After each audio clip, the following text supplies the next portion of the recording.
नमस्कार, मैं अजय साहू और आप देखना शुरू कर चुके हैं शोरगुल टाइम्स। कहानी सीक्रेट अमीर ज्यादा के इस एपिसोड में सानिया यश मेहरा के साथ अपनी मीटिंग फिक्स करवाना चाहती थी, पर आहान इसके लिए साफ इनकार कर देता है। सानिया ने आहान को मीटिंग फिक्स करवाने के लिए पैसों का प्रलोभन के साथ अपनी कंपनी में जॉब लगवाने की बात भी कहती है, बावजूद आहान इनकार कर देता है।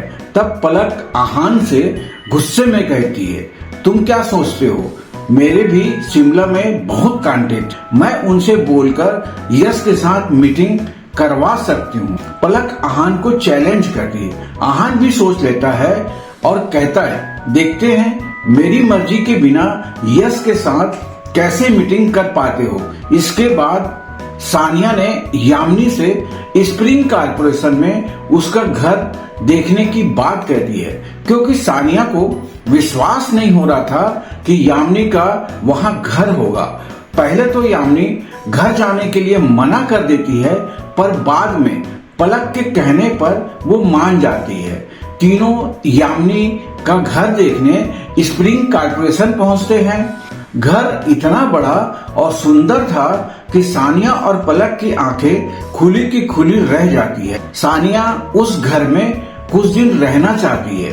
वो यामिनी को इसके लिए मना लेती है और घर की दोनों चाबी ले लेती है। यामिनी से सानिया कहती है, जब तक हम यहाँ हैं तब तक आप लोग किसी होटल में रह लेना। यामिनी अपना पैर पटकते हुए वहां से निकल जाती है। इस एपिसोड की शुरुआत कुछ इस तरह से होती है। चलिए अब जानते हैं इस एपिसोड में आगे और क्या कुछ नया होता है। यामिनी के चले जाने के बाद पलक ने अपनी मोम से कहा, मोम, यह आपने सही नहीं किया, यह घर मौसी का है, आपको उन्हें ऐसे ट्रीट नहीं करना चाहिए था। पलक अपनी मोम की इस हरकत से बहुत नाराज हो गई थी। उसे लग रहा था कि सानिया को ऐसा नहीं करना चाहिए था। सेटअप, मुझे मत सिखाओ क्या सही है और क्या नहीं। ऐसे घर में हम जैसे स्टेटस वाले लोग रहना डिजर्व करते हैं, यामिनी जैसे लोग नहीं। तुम अपने उस क्लासमेट को कॉल करो और यश के साथ मीटिंग फिक्स करो। सानिया ने कहा, ओके। पलक ने कहा, पलक अपने उस क्लासमेट से बिल्कुल बात नहीं करना चाहती थी, पर इस वक्त उसके पास कोई और ऑप्शन नहीं था। उसने अपना फोन निकाला और नंबर डायल किया। पलक, कैसी हो तुम? तुमने कैसे कॉल किया आज? सामने से आवाज आई, ध्रुव, तुम अभी भी स्प्रिंग कॉर्पोरेशन में काम कर रहे हो?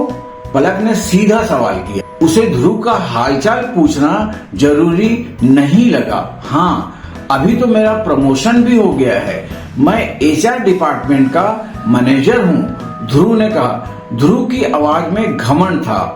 तुम यश मेहरा को जानते हो? पलक ने पूछा। प्रेसिडेंट यश, तुम उनके बारे में क्यों पूछ रही हो? ध्रुव ने पूछा।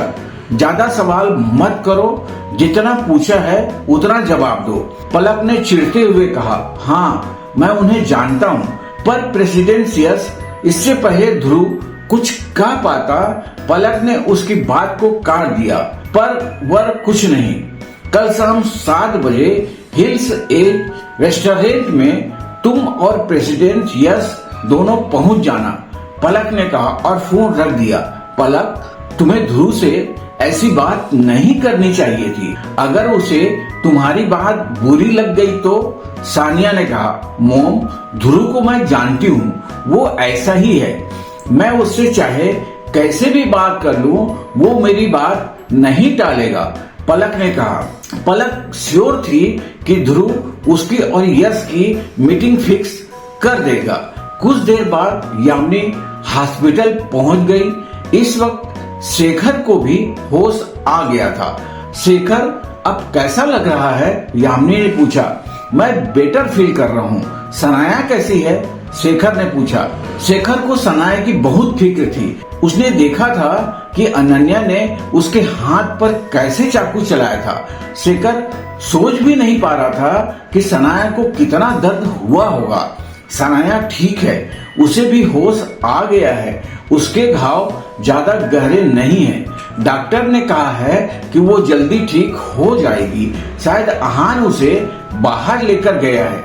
यामिनी ने कहा, वो लोग कौन थे जो घर आए थे? शेखर ने पूछा। यह बात तुम अपने उस लाडले जमाई से पूछना, यामिनी ने कहा। तभी अहान सनाया को वॉक करवाकर वार्ड में लाया। सनाया, तुम कैसी हो? अभी भी बहुत दर्द है क्या? सनाया को देखते ही शेखर ने पूछा। मैं ठीक हूँ पापा, दर्द भी पहले से कम है। आप कैसा फील कर रहे हैं? सनाया ने पूछा। मैं भी ठीक हूँ, शेखर ने कहा। अहान, उस दिन जो लोग आए थे वो तुम्हें क्यों ढूंढते हुए आए थे? शेखर ने अहान से पूछा। जी पापा, अहान ने सच कहा। क्या यह वही लोग थे जो तुम्हारे पीछे 3 साल पहले पड़े थे? शेखर ने एक और सवाल किया। शेखर को याद था कि जब उसने अहान को पहली बार देखा था तब उसका शरीर खून से सना हुआ था और वो मौत के बहुत करीब था। शायद, अहान ने कहा। अहान जानता था कि उस दिन भी कोई राजादा परिवार से ही था, पर वो कौन था यह उसे नहीं पता था। आदित्य के अलावा यह काम कोई और करवा सकता था। क्या उस दिन जो लोग आए थे उनके अलावा भी तुम्हारे और दुश्मन हैं? यामिनी ने कहा। वो लोग कौन हैं? तुम्हारे पीछे क्यों पड़े हैं? क्या चाहते हैं वो तुमसे? शेखर ने पूछा। उसके चेहरे पर परेशानी साफ नजर आ रही थी। अगर अहान ने उन्हें सच नहीं बताया तो उन्हें रात को नींद नहीं आएगी। अहान यह सब बताना चाहता था, पर उसे समझ नहीं आ रहा था वो उन्हें कैसे समझाए। सब चीजें और रिश्ते इतने उलझे हुए थे कि अहान उन्हें एक बार में नहीं समझा सकता था। सनाया अहान की कसमकस समझ गई थी। चीजों को थोड़ा स्मूथ करने के लिए सनाया ने कहा, पापा जाने दीजिए, अब वो लोग अहान को पसंद नहीं करेंगे। अहान ने उनसे डील कर लिया है, फिर इस टॉपिक पर बात करने का क्या फायदा है? अब हमें उनसे कोई परेशानी नहीं होगी। आई होप ऐसा ही हो, शेखर ने कहा। सनाया अहान के सच के बारे में बहुत कुछ जानती, इसलिए शेखर ने भी ज्यादा जोर नहीं दिया। सनाया, तुम कब तक इसके साथ रहोगी? यह चलता फिरता बम है, पता नहीं कब फूट जाए और हमारी गिल फैमिली को बर्बाद कर दे। प्लीज मेरी बात मान लो, फैमिली कोर्ट में जाओ और डिवोर्स के लिए अप्लाई कर दो, यामिनी ने कहा। मॉम प्लीज बस कीजिए, मुझे इस टॉपिक के बारे में कुछ नहीं सुनना। सनाया बहुत इरिटेट थी। जब से कल्पना सनाया से डिवोर्स की बात करके गई थी तब से सनाया उसके बारे में ही सोच रही थी। सनाया अहान को डिवोर्स नहीं देना चाहती थी, पर ऐसे 1000 चीजें थी जो वो नहीं करना चाहती थी, पर उसे करनी पड़ी थी। वो जानती थी कि वो आज नहीं तो कल अहान की कमजोरी बन जाएगी और फिर उसके लिए रायजादा फैमिली से लड़ना मुश्किल हो जाएगा। पर डिवोर्स के बाद उसका और अहान का 3 साल का रिश्ता खत्म हो जाएगा। कोई नहीं जानता था कि उनके डिवोर्स के बाद क्या होगा। मुझे घर जाना है, सनाया ने कहा। सनाया, अभी तुम्हें डिस्चार्ज नहीं मिला है, मैं और यामिनी घर जाते हैं। अहान तुम्हारे साथ यही है, शेखर ने कहा। घर? यामिनी के चेहरे का रंग बदल गया। हाँ, क्यों? घर में कोई प्रॉब्लम है क्या? शेखर ने पूछा। नहीं, कोई प्रॉब्लम नहीं है। दरअसल वहाँ पर सानिया और पलक रह रहे हैं, यामिनी ने कहा। तो 4 बेडरूम का घर है, वो तो एक में रह रहे होंगे ना? शेखर ने पूछा। नहीं, वो प्राइवेट लोग हैं और शांति चाहते हैं, इसलिए दोनों चाबियां उनके पास है, यामिनी ने कहा। क्या तुमने उन दोनों को घर दे दिया रहने के लिए? शेखर ने कहा। शेखर को सानिया और पलक बिल्कुल पसंद नहीं थी। एक बार जब वो दिल्ली गए थे तब उन दोनों ने शेखर को अच्छे से ट्रीट नहीं किया था। तो क्या हुआ, वो हमारे मेहमान हैं, इतना तो फर्ज बनता है हमारा।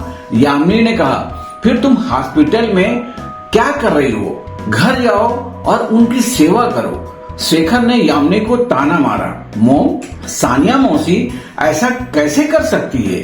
अगर वो वहां रहेगी तो आप और पापा कहाँ रहेंगे? किसी होटल में?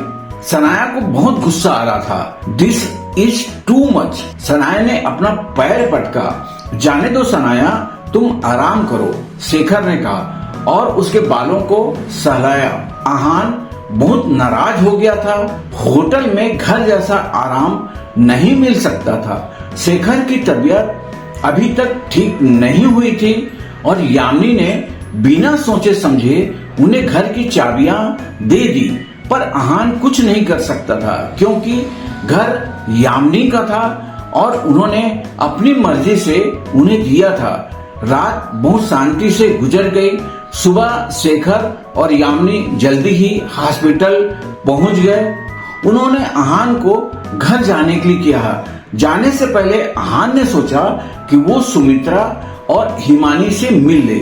सुमित्रा और हिमानी वही थे जिन्हें आहान ने सानिया से बचाया था और हॉस्पिटल में एडमिट करवाया था। जब वो सुमित्रा के वार्ड में पहुंचा तब सुमित्रा सो रही थी और हिमानी उसके पास बैठे हुए ब्रेड खा रही थी। आहान को देखकर उसके चेहरे पर मुस्कान आ गई। आहान भैया, हिमानी ने कहा। हिमानी, तुम्हारी माँ की तबीयत कैसी है? आहान ने पूछा। पहले से बेटर, हिमानी ने कहा। आहान को हिमानी का सूखी ब्रेड खाना अच्छा नहीं लगा था।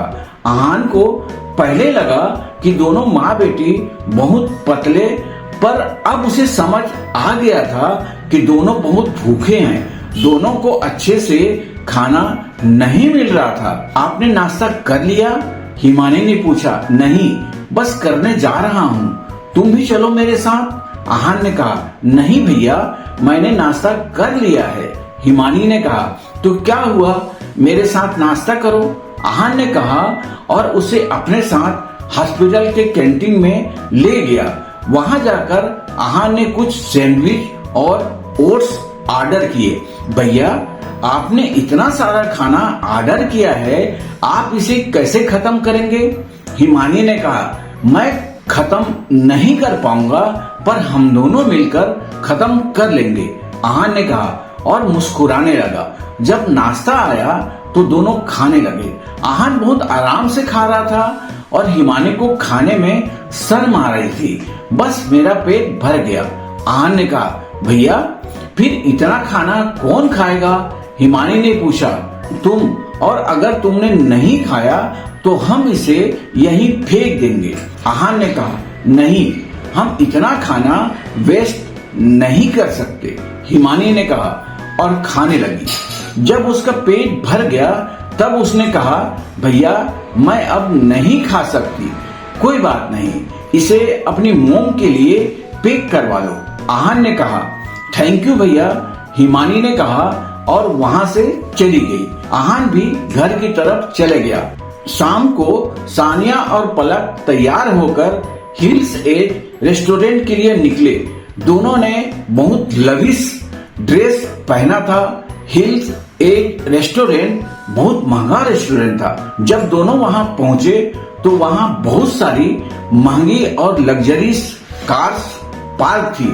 वहीं गेट के पास एक पार्स के साइड में एक आदमी खड़ा था। ये ध्रुव था।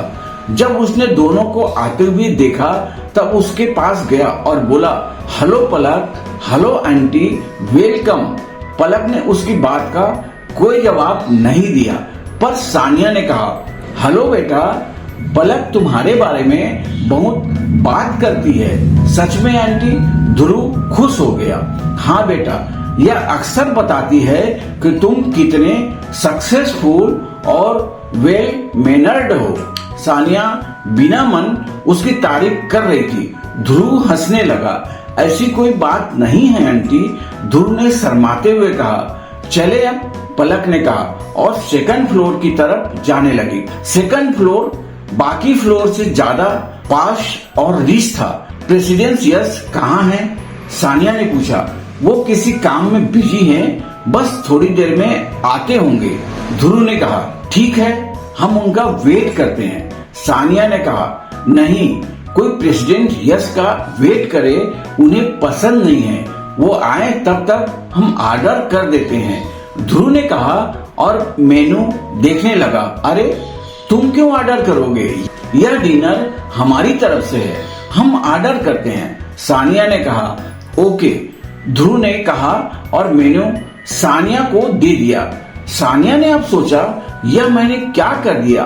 यह पहले ही इतना महंगा रेस्टोरेंट है और उसके ऊपर से सेकंड फ्लोर के रेट्स और ज्यादा हैं। बिना फालतू हजारों का नुकसान हो गया। मुझे अपनी जुबान बंद रखनी चाहिए थी और इस ध्रुव को ऑर्डर करने देना चाहिए थे। पलक भी सानिया की बेवकूफी पर मुस्कुरा रही थी। ऑर्डर करने के बाद सानिया ने कहा मैं वॉशरूम होकर आती हूँ। जैसे ही सानिया अपनी चेयर से उठी, वो एक वेटर से टकरा गई और सारा सूप उसके ऊपर गिर गया। सूप बहुत गर्म था, इसलिए वो जोर से चिल्लाई, स्टूपिड गर्ल, यह तुमने क्या किया? सानिया ने वेटर को डांटा। तुम तो वही हो ना जिसकी मोम ने हमारी कार को डैमेज किया था। पलक उसे पहचान गई थी। वो वेटर हिमानी ही थी। वो यहाँ पर पार्ट टाइम जॉब कर रही थी। सॉरी मैम, मुझसे गलती हो गई, हिमानी ने कहा। हिमानी को बहुत बुरा लग रहा था कि वो अपना काम ढंग से नहीं कर पाई थी। तुम दोनों माँ बेटी हमारे पीछे क्यों पड़ी हो? सानिया ने कहा। इसके बाद सानिया ने चिल्ला चिल्ला कर पूरा रेस्टोरेंट सिर पर उठा लिया था। तभी वहाँ होटल का मैनेजर आया। मैम क्या बात है? मैनेजर ने सानिया को शांत करते हुए पूछा। अपने इस स्टूपिड वेटर से पूछो, सानिया ने कहा। सर मैं इनसे टकरा गई थी और सूप इन पर गिर गया। मैं इनसे माफी मांग रही हूँ पर यह मेरी बात ही नहीं सुन रही है, हिमानी ने कहा। माफी मांगने से क्या होगा? तुम जानती हो ड्रेस कितना महंगा है। इस ड्रेस की कीमत 19,000 है। मुझे इस ड्रेस के पैसे चाहिए। सानिया ने कहा मेरे पास इतने पैसे नहीं हैं। हिमानी ने कहा हिमानी गलती तुमसे हुई है, पैसे तुम्हें ही देने होंगे, मैनेजर ने कहा और अपना पल्ला झाड़ लिया। तभी हिमानी का फोन बजा। फोन पर आहान का नाम फ्लैश हो रहा था। क्या हिमानी की मदद करने आहान आएगा? आगे जानने के लिए बने रहिए हमारे चैनल शोरगुल टाइम के साथ। बस इसी के साथ यह एपिसोड भी समाप्त होता है। इस एपिसोड को आगे बढ़ाते हुए कल फिर मुलाकात होगी। आज के लिए बस इतना ही। अब हमें कल तक के लिए इजाजत दीजिए। नमस्कार, धन्यवाद।